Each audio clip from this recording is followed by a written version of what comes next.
again. Welcome to the Sports Box, where the only opinion that matters. Oh God, I need something to throw. There's nothing to throw down. I need something to friggin' throw here. I'm getting throw anything. Oh, I'm shaking right now. From the Sports Box, the only opinion that matters, still right here. I am Mike Coletta, a.k.a. Hamilton Mike, along with my partner Brian, the Ranger Retard, bringing you another special that you'll just be gleaming from year to year. Today we talk about my Philadelphia Flyers. We talked about the Rangers in the last special. We're going to talk about the Flyers. Is that why you're down here filming the Flyers special? That would probably be why. I'm just on location right now because I'm that kind of guy. Right. But believe me, this won't happen a lot, folks. We're just doing it because of the hockey special. Enjoy if you're a Rangers fan. Anyway, we're going to talk about the Philadelphia Flyers. We'll talk about a little bit of the lines this year. First line, it looks like it's going to be Michael Raffl, Claude Giroux, and Wayne Simmonds. Wayne Simmonds is a guy, you know, I'm not big on Wayne Simmonds. I think they should have maybe got rid of Wayne Simmonds maybe last year, the year before. Maybe even this year look to move Wayne Simmonds because he's not got a lot of trade value. Here's a guy that does 30 goals a year, 50 points a year. Yeah, he's a valuable player, but I just think the Flyers need to put on a little bit more of a youth movement and maybe look to shop Wayne Simmonds. If he's here, that's great. I know he'll produce and he'll do well. Claude Giroux, what are you going to say about Claude Giroux? Here's a guy who's supposed to be one of the top 3 guys in the league, which he's not.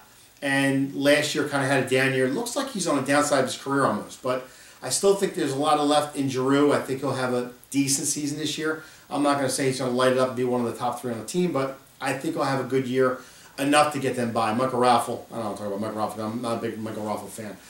Is anybody? What's that? Is anybody? Michael Raffl's family.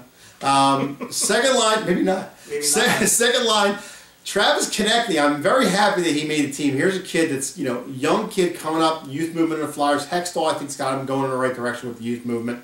Can anchor that second line. I think it's going to be a good move. Unfortunately, he's with Sean Couturier, who I'm definitely not a big fan of, who they should have got rid of probably about 4 years ago.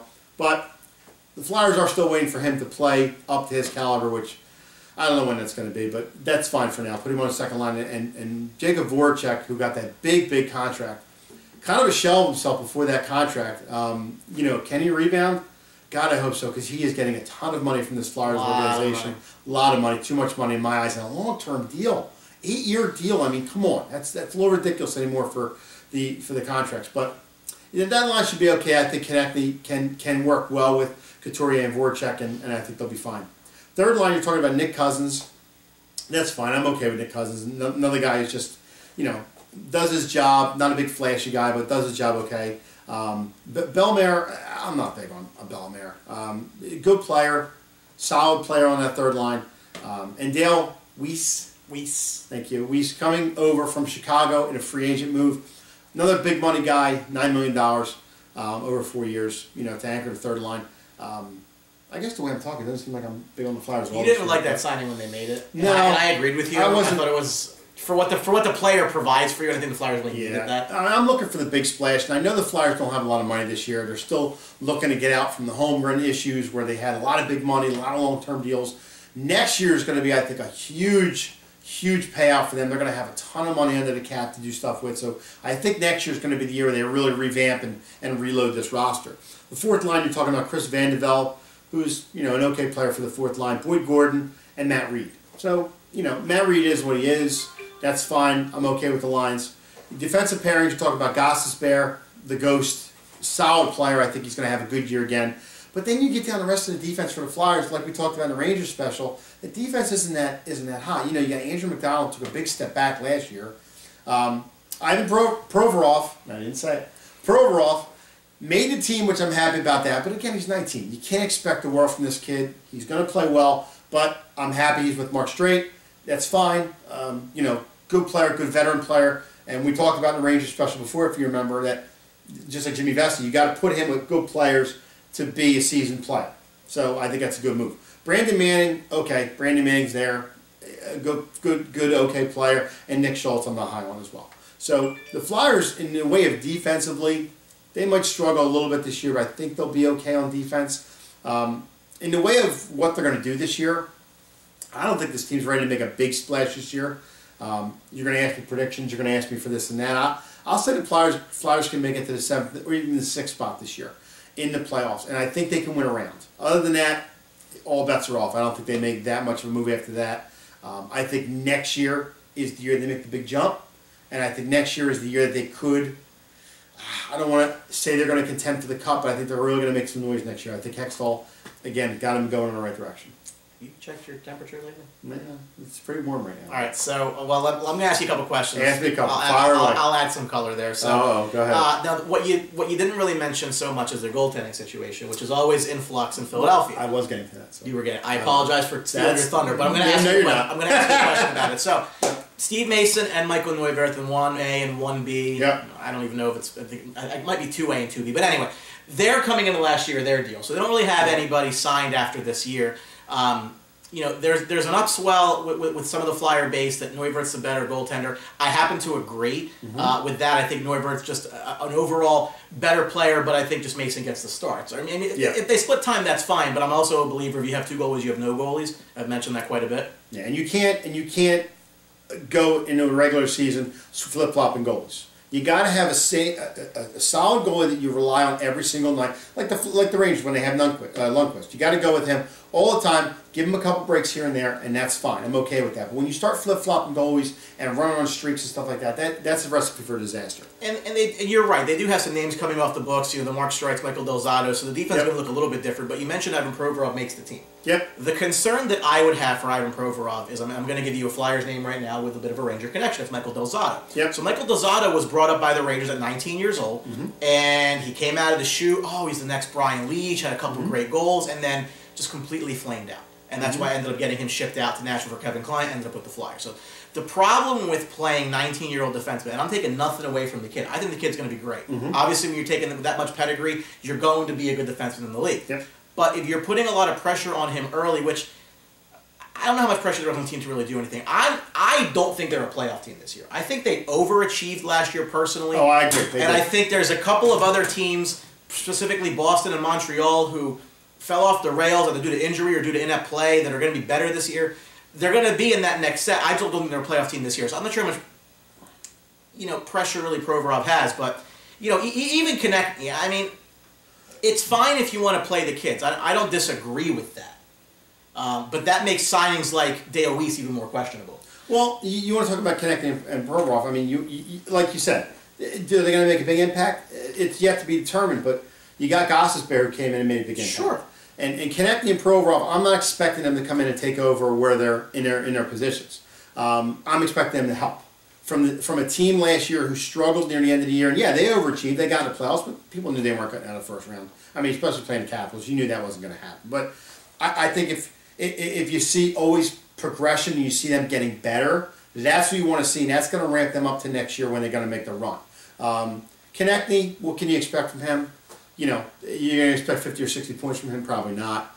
Am I going to expect maybe 20 or 30? Yeah, I think 20 or 30 is reasonable. 20, 25 points, reasonable. Same thing with Provorov. I think he's a good enough player where we can get 20 points out of him the entire year. And I don't think that's asking a lot. I think it depends what position they put him in. If they ask him to play a more defensive role, you might not see that kind of offensive production. But you also have him with a veteran defenseman. Yeah. And I think that's good because you rely a little bit on Mark Streit than you do on Provorov. So, which is probably his last year in Philadelphia. I agree. His contract. I agree. And you got the free agent Deois with him along with Couturier. Couturier, veteran in the league, you say that. I mean, that line will be fine. And the second power play line will be fine. But it is a lot of familiar faces with the Flyers this year. Yep. And you mentioned Voracek and Giroux's contracts, and you're right. Those are very, very heavy dollars. I happen to think Voracek's a little more talented than Claude Giroux is. He just doesn't always bring it every night. Couldn't tell you why. The guy's just oozing with talent. I think Giroux is in spurts. I think Giroux steps up in spurts. I think you think this team's a little closer than I think they are.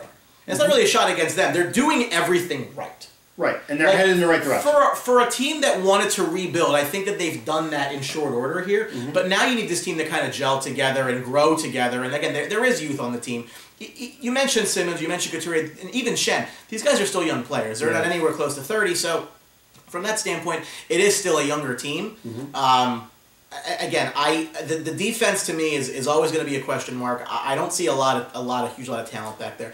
Andrew McDonough was a guy, just Holmgren's capstone, awful signing, who they're stuck with for 4 more years. Yeah. And that's the problem with the Flyers. They have a lot of bad money on the books. Yeah. They got a lot of guys that are still trying to get out from under on all these years. I mean, hell, they just got out from Pronger last year. I mean, there's a guy who's been hurt for 2 years. I mean, it's something like that. And you talk about the goaltending. The goaltending with Steve Mason, I think he was probably the better of the goalies out there at the time. And again, they gave him decent money for a goaltender, and they want that thing to work. But, when you got Neuvirth coming in who has been pretty much a traveled guy and a backup through the league, and he's a better goalie than Mason, There's a problem there.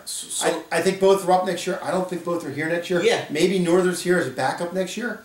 But I think they got to go out and get another goaltender. Again, this team has yet to get a goaltender coming here. And pointing the phrase stand on his head since the Hakstol days. I mean, and that's how long it's been. Since the Hakstol days. I mean, that's pretty sad when you don't have a goalie like that. So let me ask you this, if it were up to you, right? Now, we talk about this team again. You think they're closer than I do, frankly. Yes. To doing something. Are they going to make a run? No. I don't see that, not with this group. Okay. So you go into next year, you don't have a goaltender signed, right?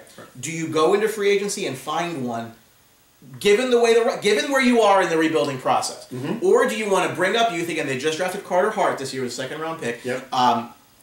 Felix Sandstrom, another guy they drafted a couple years ago, who again, they've been accumulating these players. So I guess my question to you is, would you rather see them go for a big free agent like a Ben Bishop type player, or would you, or even a Fleury? I mean, again, Fleury. I wouldn't take a shot on Fleury only because he's older and he's injury. Fair enough. Yeah.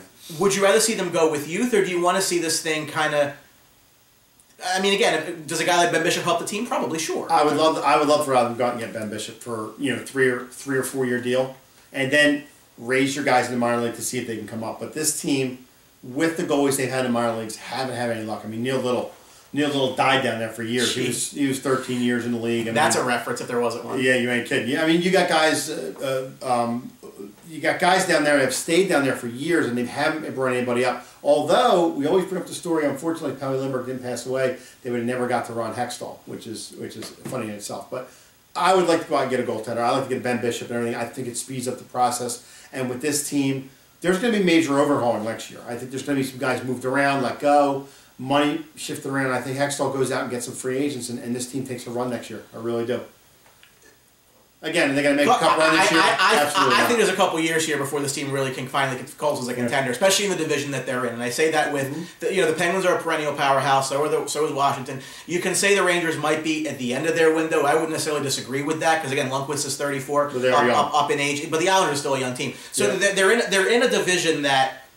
It's not the best division to be in unless you're a powerhouse. And I think that you're probably going to see Washington, Pittsburgh rule it for the foreseeable future, at least the next couple of years. Well, it's funny that when you talk about Washington, I mean, they just spent all that money with guys last year and they didn't go too far at all. So it's going to be interesting to see what they do in the next coming years. But I agree. The Flyers are definitely, it's going to be a tough task to get up to where they need to be, back to where they should be. But like I said, I think they get a little bit better. They're more chemistry together this year. Them playing with all these guys together. They didn't make a lot of off-season moves besides Dale Weiss move.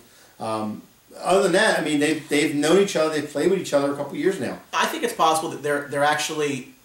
I think they're better than last year, but the record may not show it. And I think it's just because again last year they got hot at just the right time. Other teams just fell off. They're probably in the same points that they were last year, maybe a little bit less. They lost a lot of games in overtime last year, shootouts as well. That seems to play the Flyers year in, year out. The only thing I was concerned about is Provorov and Konecny making a team, but they did make the team because of the injury to Del Zotto, and Lawton just looks awful. So, hey, he's hurt too. Well, Lawton was a guy I didn't think was a great player when they drafted him, frankly. Even a guy like Couturier, that goes back to the year that they could have taken Dougie Hamilton. They chose Sean Couturier with that Jeff Carter pick. Yeah, the Flyers are a very proud team. When they make a move, they're going to really stick with the guy, thick and thin, whether he's falling off the planet or not. Is that good or bad? It's kind of a bad thing sometimes, but they're loyal to their team. They've been loyal for years, and that's been a bad point for them. That's through the Holmgren years that killed them. And we'll see what Brayden Schenn does now that he got some money. He got a 4-year deal. I think it was. I think it's a bad move. Well, I mean that's what the market rate was for these guys. You look at the guys the Rangers signing Kreider, JT Miller. I mean that's Schenn got a deal that I thought he would get. But they never get rid of anybody they can get a lot of value for. Like I said, Couturier. They make these minor deals at the playoffs. Yeah. At the playoffs. I mean, it's somewhat heretic talk in this area, but I would not be opposed to them trading Claude Giroux because I think that you can get so much. I mean, I'm not proposing this, but what if you go to Detroit and try to get a Dylan Larkin for a guy like Giroux, or make that part of the deal? Larkin's 20 years old. Now all of a sudden you got this team. Could they have had Drouin last year? I mean, these are the kind of things you got to look for when you're a growing team. But again, I know Giroux's a fan favorite. You make the move and you trade Giroux, you're really telling your fan base we're definitely making a move. And I think you trade Giroux now, you definitely take a step backwards. Doesn't mean you're going to take 2 steps forward down the road. I don't know that you do. He's not a goal scorer. He never was. But a great player. Again, he comes in spurts. Not a superstar. Right. Is he going to score you 60, 70 points a year? No. But he does it in spurts. he picks it up. He has those stretches where he'll go 2, 3 weeks, 4 weeks with goals, and he's tearing it up, and all of a sudden he'll go disappear for a week. That's Claude Giroux's MO. Wayne Simmonds is more steady. He'll do it during the course of a year.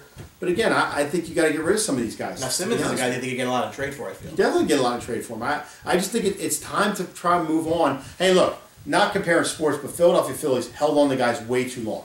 The Utleys, the Howards, and look what happened to them. I'm not saying that could happen with the Flyers here, but I'm thinking when the iron's hot and you're on a youth movement like you kind of are, and you're down at the bottom and you're moving up, why not trade some of these big pieces to get some guys in here? Yeah. That's all I'm saying. I mean, Simmonds is a guy who actually reminds me a lot of probably my favorite player of all time, Adam Graves, former Ranger, in that it wasn't always a high level of skill, but he scores those greasy goals. He takes the beatings in front of the net, so he's a valuable player. Again, I think he's another Flyer fan favorite that they don't want to see. Exactly. You can't be afraid to take a step back to move too forward. That's I think that they've done that though. Again, I'm going to give them credit where credit's due. They've done a very nice job. Hakstol's got them on the right. Done a very nice job in rebuilding this. It's just they got to wait these deals out. So you're in the last year of Mark Streit. McDonald's got 3 more after this one. God, that's terrible. Yep. I'm not a Gudas guy. Whatever. No. Delzado's last year. Nick Schultz is a younger player, but he's and the goalies. So you're going to see a different roster next season. As far as the season goes, again, I think that their ceiling is maybe creeping into the playoffs. I just don't see it. But even if they do, again, they're an early out. In closing, Radko Gudas, I mean, that signing I think was terrible. I think it was a move by Hakstol to bring a guy in just to fill a roster spot because they really couldn't do anything else with a lot of the money. So why not get him cheap? Why not bring him back? But you already saw what happened with Jimmy Vesey. I mean, I think it was terrible, and I'm not big on that at all. It's stupid. And you got rid of Zach Ronaldo because of shit like that. Now you're going to have a guy like that do more stuff. I just think it's a bad sign, but that's a little bit of it. That's it. Maybe we have a story about that. We just had a big rant. Yeah, Radko Gudas. We just showed Radko Gudas highlights of every dirty shot he's taken. We could probably fill a good hour. We probably could. Yeah, I'm not big on that. That was terrible. Anyway, thank you for watching the Flyer special. I hope you enjoyed it as much as we did. Well, I did. Brian probably hated it. But that's all right. Anyway, so we got some good stuff coming. Keep an eye out. And, of course, if you want to find that good stuff, you can find it on Twitter at SportsBox Show, on Facebook where you can like us, and the YouTube channel. Of course, everybody knows about the YouTube channel where you can subscribe. Of course. Feel free to share your feedback. Again, Facebook comments, YouTube comments, tweet us, email us. We're all over the place. If you haven't subscribed by now, what the hell are you waiting for? Hit the button, subscribe, get some new stuff from us. Absolutely. Great. So at the Sports Box, the only opinion that matters is right here. Thanks for watching, folks. See ya. Don't forget to subscribe.